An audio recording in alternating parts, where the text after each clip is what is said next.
So yun, magandang hapon sa inyo lahat. ETV Red Salots at nandito tayo ngayon sa Damas Beauty Studio. It's my first time to conduct a procedure na regarding sa pagpapadanda at pagpapaayos ng ating mga balat. So, isa tayo sa mga papalad na napili ng Damas to conduct treatment procedure na kung anong bagay at suitable sa aking preference. So, kung mga gustong pupunta sa Damas Beauty Studio, dito lamang yan sa Barangay Ibaba, Santa Rosa City, Laguna.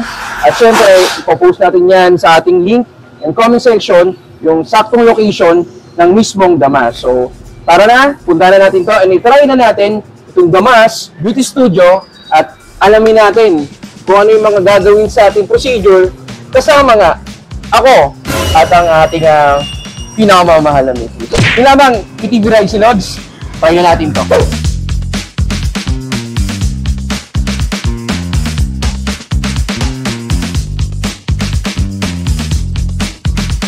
So yun, nandito tayo ngayon sa Damas at syempre, kakausapin natin Lods, yan, di ba? Ano pangalan? Ako nga pala si Jolly, ang receptionist ng Damas Beauty Studio. Balita ko, trending na trending tong Damas talagang base sa nakikita ko, dami yung customers. So, ano naman yung masasabi mo along this week? Ano ba yung condition ng mga customers natin dito? Okay naman sila, wala namang kaming naging problema sa mga customers namin. Then, bumabalik talaga As sila in, may regular customers na talagang parang nag-a-avail talaga ng set, no? And then, package, no? Talagang kinukumpleto nila yung nila, no? Nakakatuwa naman na talagang, ako din, saksi din ako na every time na napupunta ako dito, ay nakikita ko yung mga customers talaga parang hindi lang first time. Talagang pabalik-balik na sila rito. And doon pa lang nakita natin na kalidad yung ginagawa ng mga. Yes naman. Hindi naman talaga ang namin dyan eh. Wala kaming sa kung anong kikitain or quality talaga ang gusto namin dito. And aside doon, yung quality na yun, pag pinakita mo yun, yung result nun, yun yung magiging income, no? Yun yung magiging talaga sa tao na hatak yun na, yun, talagang maganda doon, nakuha nila yung gusto ko, di ba? So, which is, yun nga yung gagawin natin ngayong araw dahil ngayong araw ay nakaschedule tayo na mag-conduct ng procedure at si Ma'am Jessa, ang ating makakausap at magpaplano sa mga gagawin sa pagbumukhang to.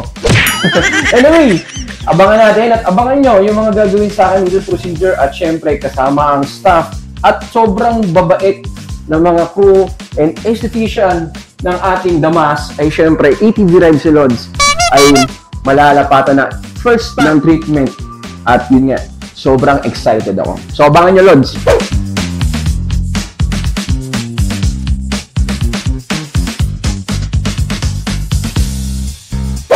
So mapapansin nyo, dun sa unahan, parang akala nyo maliit lang yung area. So pagpasok nyo rito, nakita nyo, dito ginagawa yung gluta. So yung mga customers na pumapasok, nag-a-avail ng package ng gluta. So dito nila pinaupo yan. So napaka-comfortable, no? Diba? Kita nyo naman, yung space, yung temperature, sobrang sakto lang talaga and talagang alagang-alaga yung focus nyo rito. And mapapansin nyo rin, pag pumasok tayo along the side, ay ito yung isang area kung saan tinitreat naman yung mga naked. So, kung yung kailangan treatment about the body na kailangan, syempre, kailangan privacy pa rin. Syempre, may mga ganun tayong customer. So, merong separate room for that. So, dito sila tinitreat. Commonly, meron CR. So, sobrang comfortable. Meron kayong CR na mapupuntahan. Syempre, para ma-check nyo yung sarili nyo, meron tayong salamin. At syempre, makakita nyo din, dito pa lang, yung mga equipment na ginagamit yun sa mga customers natin. Syempre, base sa gusto nila at base sa recommended ng syempre ng ating mga esthetician. Hindi lang, kumbaga, hindi lang gusto nyo. So, meron din silang suggestion kung paano mas may improve at mas malalaman nyo kung ano yung fit na fit para sa inyo. So, dito makita nyo, guys, ito yung mga beds nila. So, sobrang comfortable nila dito. So, malambot naman. They have 3 beds at balita ko, yung bed nila, from the start, nagsimula lang sa iisa. At ngayon, ito na. Marami na silang kayang i-cater ng mga customers.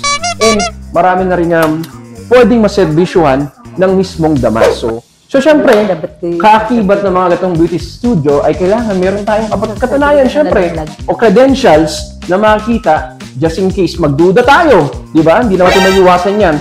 Nandito sa wall nila, yung mga certificate, kung saan, yung mga na-attenan nila. License no, meron silang license to operate, di ba? And meron silang certificate na, yun nga, nagpapatunay na talagang credible sila to conduct those procedures sa inyong mga pagmumukha. At siya yung, siyempre, sa inyong gustong hubog or shape ng katawan. So, siyempre, mga ganitong klaseng businesses, kailangan talaga ay meron ganitong klaseng credentials. Kaya kailangan, safe din to. Siyempre, hindi lang pagpapaganda.